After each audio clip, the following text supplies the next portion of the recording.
भाजपा का track record है कि भाजपा जो कहती है वो करके दिखाती है।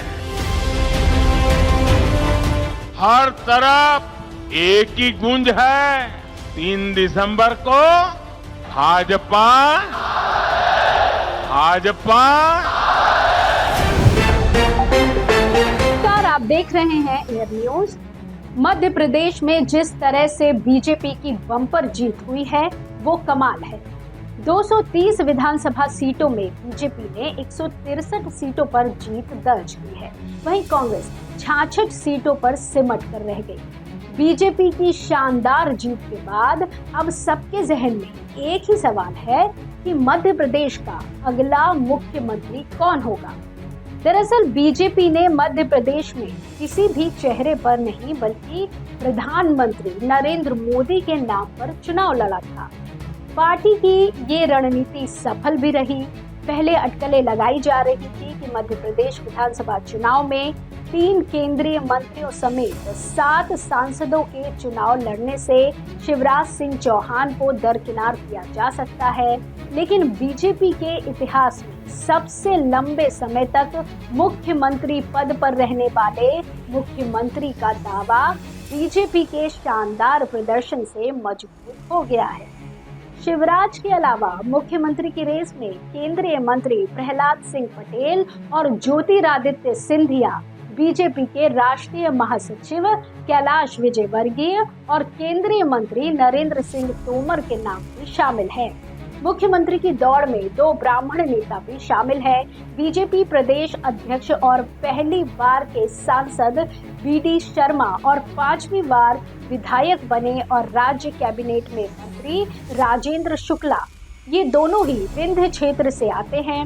मध्य प्रदेश बीजेपी के एक बड़े वर्ग का मानना है कि शिवराज सिंह चौहान कम से कम अगले लोकसभा चुनाव तक मुख्यमंत्री बने रह सकते हैं।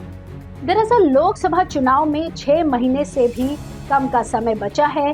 वहीं दूसरों का मानना है कि बीजेपी ने इस बार जो 166 सीटें जीती हैं, उनमें बहुमत से 47 सीटें ज्यादा है, जिसकी वजह से पार्टी के पास विकल्प चुनने के लिए जरूरी मदद मिल सकती है। इस बीच कैलाश विजयवर्गीय के नाम की चर्चा भी तेज है।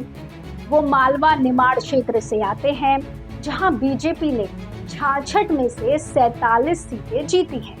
कैलाश विजयवर्गीय को गृह मंत्री अमित शाह का करीबी माना जाता है, लेकिन पश्चिम बंगाल में रेस केस में नाम आने के बाद उनके मुख्यमंत्री पद की संभावनाओं पर असर पड़ सकता है। वहीं 2 ओबीसी नेताओं में शामिल प्रहलाद सिंह पटेल ने बुंदेलखंड, महाकौशल, मध्य प्रदेश और ग्वालियर चंबल क्षेत्र में पार्टी की सफलता के लिए बड़े पैमाने पर काम किया। वो पार्टी के पुराने नेता हैं। लोधी जाति के नेता को सीएम के लिए चुनने से उत्तर प्रदेश के आसपास के बुंदेलखंड और रोहिलखंड क्षेत्रों में भी पार्टी की चुनावी संभावनाएं बढ़ सकती हैं। माना यह भी जा रहा है कि ज्योतिरादित्य सिंधिया सीएम पद के लिए मजबूत दावेदार के रूप में हो सकते हैं। वहीं इसका एक कारण उनका प्रधानमंत्री मोदी से करीबी है और सीएम बनाए जाने के कयासों के बीच सिंधिया ने कहा है कि वो सीएम पद की रेस में नहीं है। कोई कुछ भी कहे, लेकिन दावेदार कई हैं, लेकिन समीकरण किसका सही बैठता है ये जल्द ही साफ हो जाएगा, क्योंकि बीजेपी के सारे समीकरण साधने हों, जिसमें जनरल, ओबीसी और आदिवासी को साधना सबसे अहम है। भोपाल से लेकर दिल्ली तक मुलाकातों का दौर तेज है। अब किसके सिर पर सीएम का ताज होगा, इसका फैसला आला कमान को करना है। इस तरह की और खबरों के लिए जुड़े रहिए एयर न्यूज के साथ।